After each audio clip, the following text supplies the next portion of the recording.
The Body, a Guide for Occupants. Bill Bryson. We began our journey through history as unicellular blobs floating about in warm, shallow seas.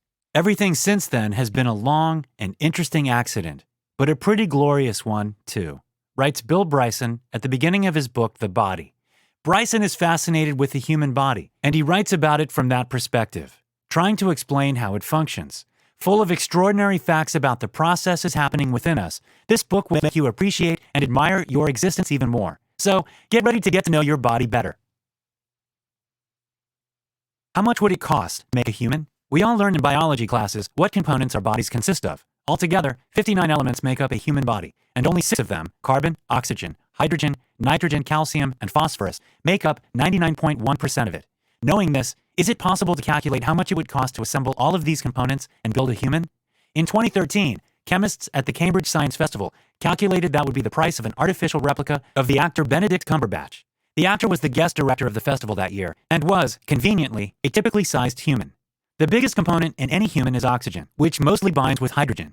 The two of these elements are the lightest in nature and also the cheapest. Combined, it would cost only $40 for the amount needed to make Cumberbatch. Next, you would have to spend $69,550 on carbon, according to the chemists from the Royal Society of Chemistry. Another large amount of money, $73,800 to be exact, would be required to buy the necessary calcium, phosphorus, and potassium. Most other elements cost more than these, but you would need them in smaller amounts. In the end, when you sum everything up, building a new Cumberbatch would cost $151,578.46. Labor and sales taxes would double this price, so the total would be around $300,000. A price that is actually quite affordable for many.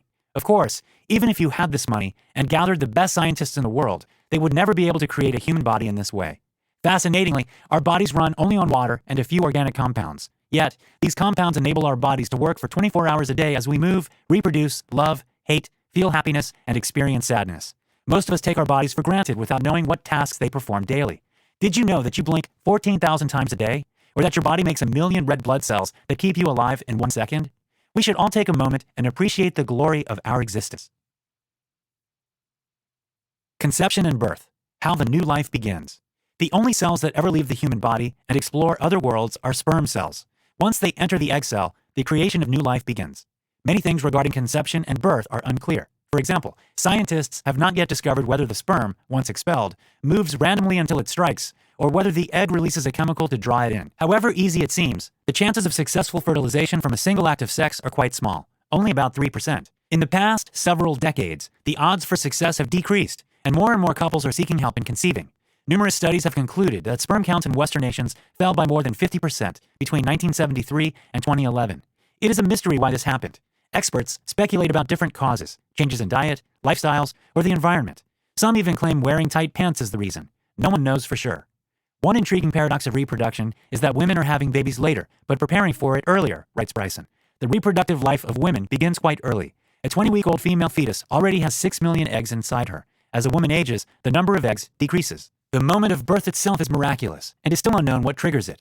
What is known is that after about 280 days of gestation, the body starts to produce hormones called prostaglandins, which normally have a role in healing tissue injuries. They activate the contractions of the uterus to move the baby into position for birth. After about 12 hours, the baby is born. There are many extraordinary features of early life and the bond that exists between a mother and her baby. One of them is the fact that the mother's immune system analyzes the baby's saliva and automatically adjusts the amount and the number of necessary antibodies in her breast milk. Isn't this marvelous? Our bodies are amazing pieces of meat. The most powerful impression you get in a dissecting room is that the human body is not a wondrous piece of precision engineering. It's meat, concludes Bryson after visiting the dissecting room at the University of Nottingham Medical School in England. So far, the deeper analysis of the human body has taught us that it is relatively cheap, remember the price of Cumberbatch, and that it looks like the meat of animals we cook and eat.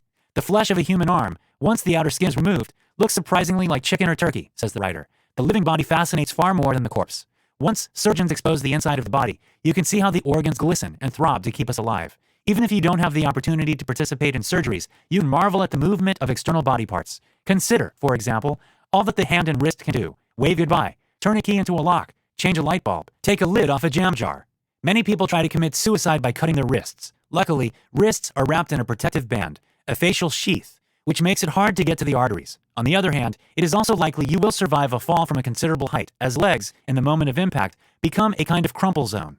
Our bodies do a great job of keeping us alive and protecting us from death. Muscles build the mass of the human body. There are 600 of them, and we usually become aware of their existence when they ache. The truth is, they are constantly at our service in many unappreciated ways. They enable blinking, moving food through the digestive tract, and puckering lips. When we do not use them, muscles lose their tone. Studies have shown that NASA astronauts lose up to 20% of muscle mass on missions that are only 5 to 11 days long. The roles of the human skeleton. We do not associate the movement and dynamics of our bodies only with muscles. Think of your knees. They must lock into position when you stand, but then immediately unlock and bend up to 140 degrees to allow for sitting and kneeling. What enables our body parts to be both rigid and pliant is the skeleton. The skeleton consists of 206 bones. This number varies, since some people might have 13 pairs of ribs, while people with Down syndrome frequently have a pair missing. Our bones have numerous functions. They keep us from collapsing, provide support, protect our insides, produce blood cells, store chemicals, and transmit sound, the ear bones. Geneticists have recently discovered that our bones manufacture the hormone called osteocalcin. It helps manage glucose levels, boosts male fertility, influences our mood, and keeps our memory in working order. The most fundamental element of a bone is its protein collagen, which provides strength and structure. Bones are amazingly dynamic. Similar to muscles, bones grow bigger as we exercise. For example, the bone in Rafael Nadal's serving arm could be 30% thicker than the one in his other arm. Also, they are the only type of tissue in the body that does not scar. If you break your leg, the bone will grow back, filling a void. After it heals, you cannot tell where the break was. Human skeletons were initially designed to support our weight on 4 legs. Imagine what changes happened in our anatomy when we began walking upright. First of all, the distribution of the weight load, and with it, increased pressure on the spine. Therefore, people often feel back pain, especially when they get older. Another problematic area for many is the hips. They often wear out because they have 2 incompatible roles. They provide mobility to our lower limbs and support the weight of our upper body as well. About 40% of people over 75 who break their hips are no longer able to function by themselves. For many, it is a death sentence. 10% of people with injured hips die within 30 days. The outer body parts, hair and skin. With a total size of 2 square meters, our skin is the largest organ of our body. It protects us, gives us a sense of touch, warmth, and pain. The skin consists of an inner and outer layer. The outer layer is entirely made up of dead cells, which are replaced every month. Bryson explains, "We shed skin copiously, almost carelessly, some 25,000 flakes a minute, over 1 million pieces every hour. Run a finger along a dusty shelf, and you are in large part clearing a path through fragments of your former self." The inner skin layer stores a variety of receptors that enable us to feel the touch, heat, and cold. It is interesting how our brain does not tell us how the touch feels, but how it ought to feel.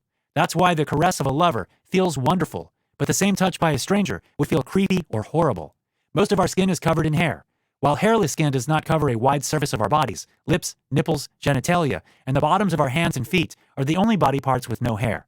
Hair is a unique feature of mammals. However, compared to other mammals, the human body has become relatively hairless over time. A thought-provoking question is, why have our bodies retained hair on only some parts? One theory says that secondary hair, pubic and underarm hair, for example, exists as a sign of sexual maturity. One of many skin-related mysteries is itching. Itching as a result of mosquito bites or rashes is easily explained. Nonetheless, many other cases are beyond explanation. For example, there was a woman in Massachusetts who had an irresistible itch on her forehead. Doctors could not discover a cause for the itching, and medication did not help. Eventually, the itch became so irritating that she scratched through the skull bone and into her brain while she was asleep. After numerous treatments, the doctors managed to find a medication that controlled the itching, but never the root cause of it. Final notes. One of the strengths of Bryson's delightful new book, The Body, is that it reveals the thousands of rarely acknowledged tasks our body takes care of as we go about our day, writes H.A. Jacobs in the New York Times Book Review. It is a great paradox that we know so much about things around us, yet so little about our own bodies. After reading Bryson's guide, we will certainly be more informed and, hopefully, more thankful for the immense work our bodies do to keep us alive. Hi, I'm Rhonda, and this is an exclusive audiobook video recorded for the Audiobook Master Channel. Enjoy your audiobook and have fun learning. Don't forget to subscribe and hit the notification button so you'll get updated on our next upload. If you liked the video, give us a thumbs up and say your thoughts about the book we just covered. Do you want to listen to a summary or review of a book that we haven't covered in the past? Say it in the comments below or send us a message. Don't forget to check our other uploads. Enjoy listening!